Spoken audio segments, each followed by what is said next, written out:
Hello, hello. Okay, so um, again, this is going to be another very brief activity we could do.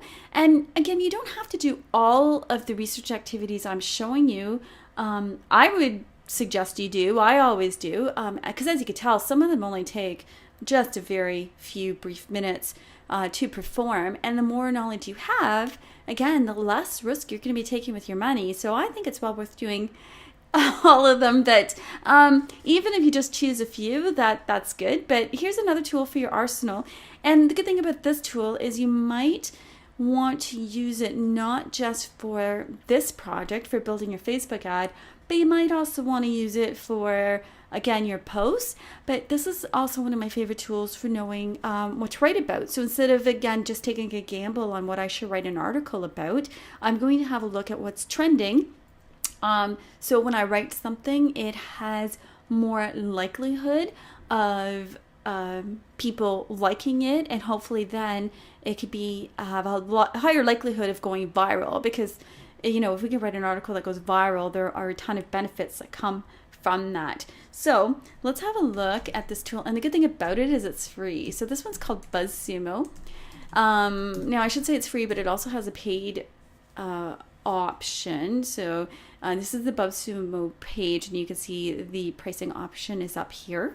If you do a lot of article writing and blogging, this tool is one of the best I know, so it'd probably be well worth it to get the pricing. And just a quick mention about this tool as well. One of the cool things about it is it not only shows you what's trending, it'll actually show you who the top influencers are as well. Like, how cool is that? So very, very useful. But again, we're using it just very briefly to see if there's anything very obvious trending based on the Facebook ad that we're creating. So going with the dim sum cookbook example again, this is what we're going to look for. So here's a little search bar, and what I'm going to do is just type in dim sum cookbook, and here are your filters on the left. So past year, past 6 months, past month. I'm just going to widen it up because it's such a specific niche. I'm just going to say within the past year, and I'm going to hit this button here, which hopefully you can see that, and just hit the go. And give it a second to upload, and let's see what comes up. So the way I use this tool quickly is I just have a quick look at these numbers. So what these numbers are, as you can see, is Facebook engagement, LinkedIn shares, Twitter shares. So obviously if you see a big number in any of these areas, it's going to let you know that if you write an article or something about it, that is the exact same platform that you want to share your article on, or make sure it gets on. And as you can see here, our numbers are pretty low. So I'm not even going to bother looking at what it says, because these numbers are pretty darn low. And it's a very specific niche. So not the best example, but I want to stick to the example of what we're using, because some of you might be in very specific niches as well. And I just want to give you and empower you by having another tool in your arsenal. So dim sum cookbook, not so great. Maybe some of you I know are in the outdoors industry, so maybe we can do like an outdoor survival book, maybe, or survival skills. Sure, we'll go with that. It's coming up as one of the suggestions, so let's go with that. Let's see what comes up. So again, on the left, I'm looking at the past year. If I want something more current, I could change it to the past 6 months or the past month. Okay, and let's see what's trending in general. So if you're in the wilderness category, ooh, look at this one, 1.8 thousand engagements on Facebook. Like, this was if you're going to be posting, if you're in the outdoor survival skills, that's what we use, outdoor survival type industry, and you're supplying products in that industry, this, I would be all over this, because wow, like and all over Facebook with it especially. So if you have limited time and you can only spend a lot of time on one social platform, this would really give you a good indication of where, again, you should be if you want people to really start engaging with your products and information on your specific niche. So 1.8 thousand, that's great. 339, 478, like all of these are great. So what I would do if I was in your industry is I would do the big ones first, and I would just click on the article and find out what it's about. What kind of wording are they using? Who are they targeting? Who wrote it? I mean, because that's really cool to know too. Because if you're in the same industry and you're very knowledgeable about it and you're finding out who's posting something like this that's getting so much engagement, go talk to them, send them a message and just say, I sell products in this industry. I noticed you wrote whatever this is about. So they're writing about a survival skills class, but you say, I notice you offer survival skills classes. These are the types of products I'm selling. Could we do a joint contest, for example? That would be great. Contests go viral if you're specifically, especially leaning towards Facebook. People love Facebook contests. So I would hit these guys. I would not run, if you've got a small audience, I would not spend money on running a Facebook contest on my own page. I would reach out to somebody who's obviously getting a lot of tractions and shares and followers and has a reputation and say, what do you want in order to run this contest? Can we do a contest? Can we run a contest? I will offer all of the prizes. Can I run this contest on your platform? Can you share it with your followers for me? That's it, just some ideas. I hope you're really expanding your creativity with this and seeing what the potential possibilities are, because this really, when you're reaching, this is what I call influencers. People that are getting these types of engagements are industry influencers. You want them to know who you are. You want to write really cool posts and tag them on it to see if you can get them to respond. You want to go see what they're writing about and comment on it and get them to really, you want to be in their radar. So this is really cool. A cool example of one thing that would be really, really good to do if you were in this type of industry. So yeah, and lots, and as you can tell, all of these are from different types of, they're talking about different types of things. They're listed in different websites, so I might want to look at the websites as well.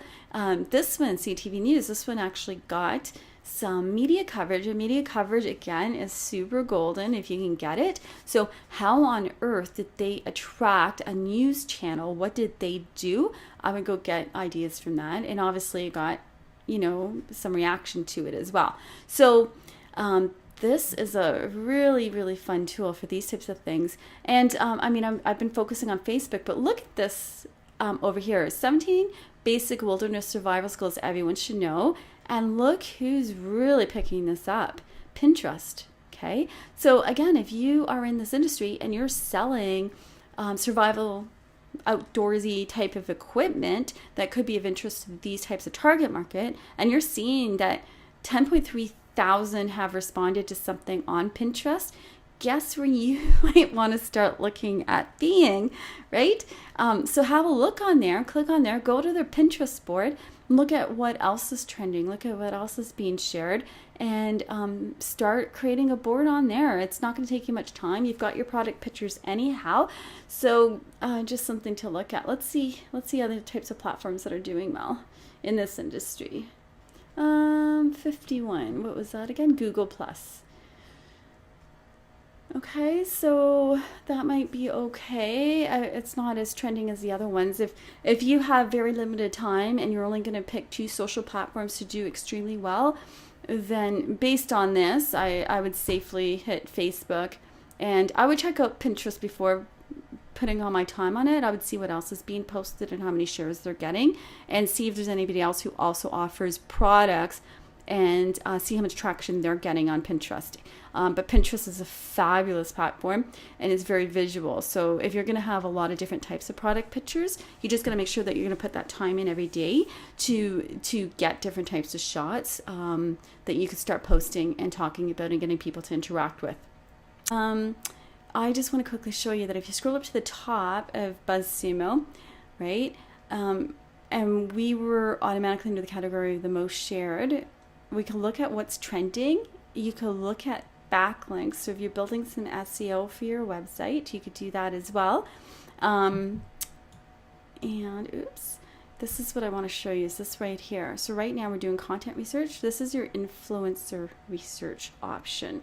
Okay, and again, the influencers are going to show you who the influencers are in that industry that you're doing research on, who is getting the most traction in that industry by sharing the articles that are being posted. I don't think it'll let me go in there as an example. No. So anyway, but I just really wanted you to know that influencer option is right at the top. Okay. So if you do end up loving this tool and you get a paid version, you want to really stick to what the trending content is, and you really want to take advantage of learning who your influencers are in your industry and start reaching out to them.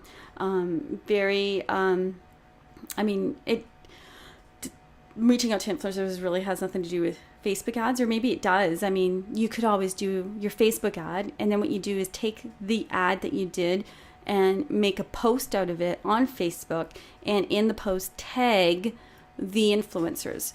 Now, if it's really selling your stuff and they're selling the same sort of stuff, you want to be very careful how you do it. But if there's somehow you can tag them smartly with the same sort of ad, then hopefully, ideally, the best case scenario is they're going to start posting out that post for you, which is in theory your ad, which would be super bonus if they did. I'm going to give you one extra tip that I use that has been working quite well. It doesn't work all the time, but a lot of times it does. Once you have a list of your influencers, go make a list and a chart of all the social media platforms they're on, like what their handles are, so what their Twitter handle is and their Facebook handle and all of that. Then what you're going to do is write a post, and in the post is going to be like an opinion post, but you're going to say, in my opinion, these are the top places or the top brands or the top quality items in this industry. And make sure you're saying in my opinion, because we don't want to get into any legal trouble anywhere along the line.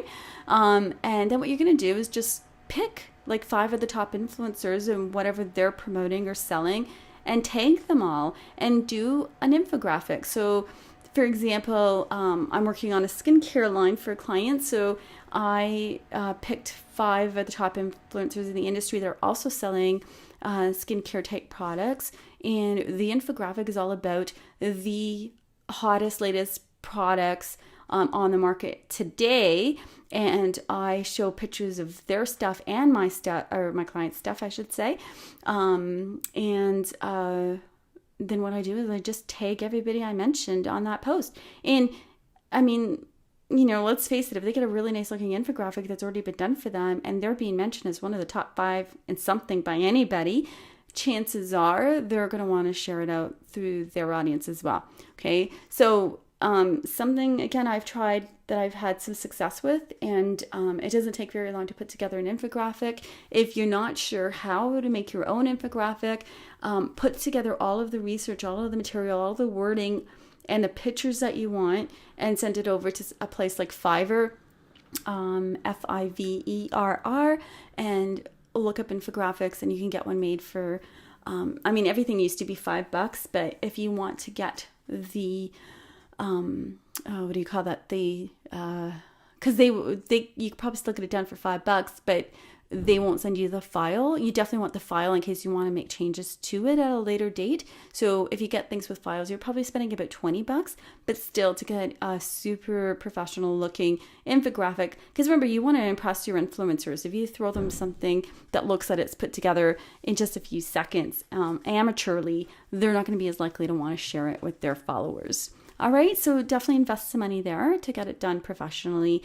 And there was a little tip for you today. And anyway, so hope you all use BuzzSumo. Hope you love it as much as I do. And I will see you in the next lesson.